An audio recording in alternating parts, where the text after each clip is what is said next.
On June 13th, 2024, I visited Europa Park in Rust, Germany for the first time. When I arrived, I spent an evening at Rulantica, their water park, and then 3 consecutive days at Europa Park itself. As I left Europa Park, I looked back at the skyline and thought to myself, this is the best theme park in the world.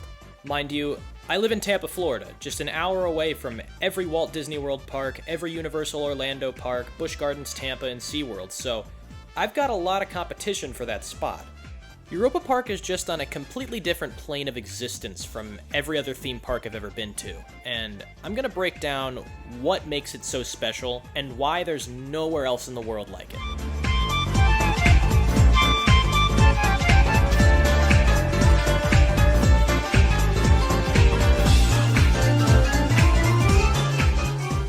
One of the first things people look at when trying to figure out how good a theme park is its lineup of attractions, and Europa Park has both the quality and the quantity of attractions to keep you as busy as humanly possible the entire time you're there. In fact, when it comes to a highly themed park experience, I would argue that Europa Park has the most things to do of any park in the world. It might not even be close, there is so much going on everywhere. I counted it up just to make sure I wasn't going crazy, and I counted 57 unique rides at Europa Park. Not just like walkthroughs or themed exhibits to look at, physical rides that you can wait in line for and ride. 57 of them. For comparison, people often say that the Magic Kingdom at Walt Disney World has an overwhelming number of rides that is impossible to get through in even a few days, but that park only has 26 attractions. In fact, the Walt Disney World Resort has 54. 3 less than Europa Park by itself. Now, the first thought going through your head is probably something along the lines of, well, if there's so many rides, they can't possibly all be that good, right? But they heavily theme everything, from the roller coasters down to the little tracked car rides for 2-year-olds. It's actually wild seeing dark ride scenes on these little car rides that adults can't even sit in. They're just for kids, and yet they put in the effort to tell a story to a kid who can't even understand it. It blows my mind. As for the rides at this park that are not meant for children, there are 14 roller coasters at Europa Park, and a few of them are rides that I would consider to be ultra-elite attractions. I won't get too specific, as there will be individual videos for both of these rides at some point, but Voltron Nevera and Woden Timber Coaster are both incredible roller coasters that any enthusiast needs to get out to Europa Park to ride at some point in their life. And almost miraculously, the rest of the lineup contains no stinkers whatsoever. Every other ride is a blast. Silver Star, Blue Fire, the wildly underrated Eurosat Can-Can coaster, and every other coaster in the lineup is a delight. All of them coming with some extra theming to just push them a little bit further over the top. Speaking of that little bit of extra effort or little bit of extra theming, this park goes above and beyond theming every nook and cranny of the entire park. It's almost impossible to go through this park without finding some ridiculously highly themed area that doesn't even feel like it's important at all, just a completely innocuous part of the park that they've decided to put extra detail in for no particular reason. Well, it's not for no reason. The reason they do it is because it's very clear how much this park cares about the guest experience over everything.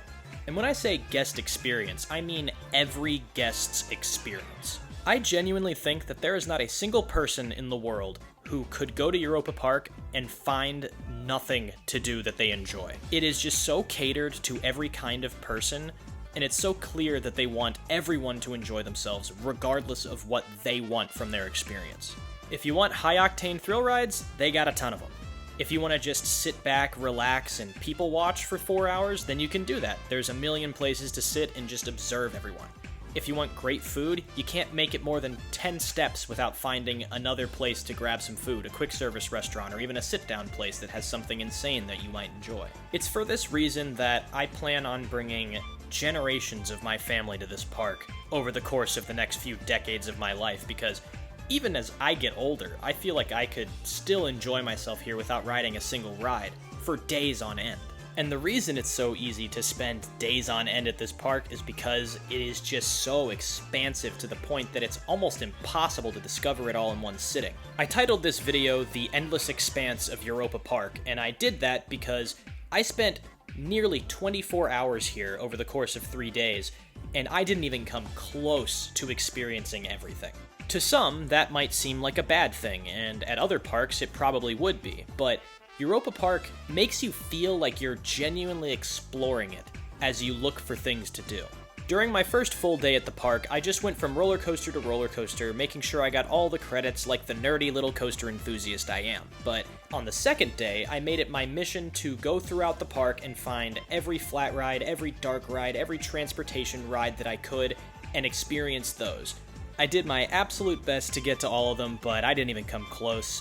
It is wild how many different nooks and crannies that they can just shove rides into here. You'll come to little corners that you don't even think could possibly fit a ride, and then suddenly there's a dark ride that they've just put underneath of the path somehow.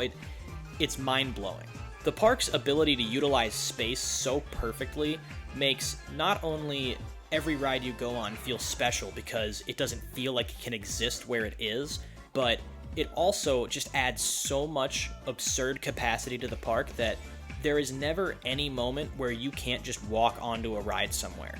The big roller coasters constantly have huge lines here, which is totally fine because there's no fast pass system, so no one's skipping them. Everybody just has to wait in them regardless, unless they use their virtual queue system, which is free to use and equal for everybody. So you can't complain about that either. But if those lines are too long for you, then there are always dozens of rides at this park that have a 5-minute wait or less that you can just go to and experience, and there is just infinite capacity for you to just go into and do things. And even if you do decide to wait in those lines, the operations at this park are out of this world incredible. Every single ride operator is just funneling trains out as fast as they physically can, and it's truly remarkable coming from an American perspective where I'm used to people just standing on the ride platform doing nothing for 5 minutes as they wait for the next train to hit the brake run. This park's experience is such a far cry from what you get at, let's say, Walt Disney World nowadays, where it feels like you're just being funneled from long line to long line and you never really experience just a bunch of rides in succession without waiting very long. And it's also infinitely different from an experience like Universal, where you can do that and you can get all the rides that you want to, but it's going to cost you $120 a person or a hotel stay at one of the best hotels at the resort in order to do that. Here, you can just go to the rides that don't have lines because there are so many of them that there will always be rides with no lines. Europa Park could shatter their attendance records on the day that you're at the park, and there will still always be at least a half dozen rides with a walk-on queue because there are so many rides in general that the capacity is just infinite. There is no way for the crowds to fill up every ride in the park, so there's just always something that you can do at any moment without having to think about it or having to stand in line for 20 minutes. Because of this, you could just walk into Europa Park knowing nothing about the park whatsoever, with no plan, and just do whatever you see in front of you and have a great day without any prior knowledge or any sort of information that you need to understand the park. And that's an experience that I haven't had in years at this point, because every park, it just requires so much planning and so much understanding of how it operates in order to have a good time. And if you don't know those things, then you just find yourself in horribly long lines and not having a good day. And Europa Park is not like that at all. You're going to have fun, whether you want to or not.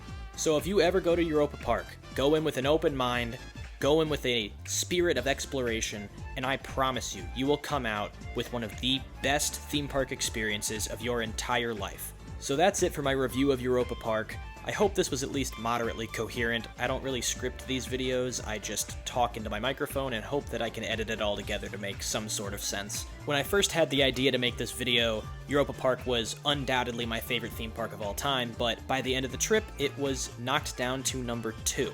And I will be talking about the park that took its spot in a later review video. So if you're interested in finding out what it took to dethrone Europa Park from that number 1 spot, then click the subscribe button, turn on the notifications for when the next video comes out talking about the other park from this trip that blew my mind. Thanks so much for watching if you got this far. Bye-bye.